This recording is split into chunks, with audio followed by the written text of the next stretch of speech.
38 வருஷமா வியாதி கொண்டு இருக்கிறா. அதுக்கு காரணம் என்னன்னு கர்த்தர் சொல்றாரு, அதிக கேடானது ஒன்று. இப்ப நீ சொஸ்தமாயிட்ட, சுகமாயிட்ட, இனிமே நீ அதிக கேடானது ஒன்று சந்திக்காதபடிக்கு இனிமே என்ன செய்யாத, பாவம் செய்யாத என்று கர்த்தர் சொல்கிறார். அல்லேலூயா. அப்ப இவன் 38 வருஷமா வியாதிப்பட்டதற்கு காரணம் என்ன?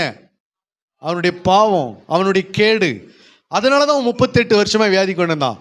அது ஒரு பாடு, அது ஒரு சிலுவை. அப்ப இந்த சிலுவை இயேசுவுக்காக சுமந்த சிலுவையா, இல்ல தன்னுடைய பாவத்து நிமித்தம் சுமந்த சிலுவையா? கிறிஸ்தவர்கள் இன்னைக்கு நிறைய பேர் வியாதி வந்தாலும் என்னதான், இயேசுக்காக நான் வியாதி அனுபவிக்கிறேன், இயேசுக்காக நான் வியாதி அனுபவிக்கிறேன். அந்த வியாதி கர்த்தர் அனுமதித்த வியாதியா, இல்லை நீ அனுமதித்த வியாதியா? உன்னுடைய பாவத்தினால வந்த வியாதியா? அல்லேலூயா.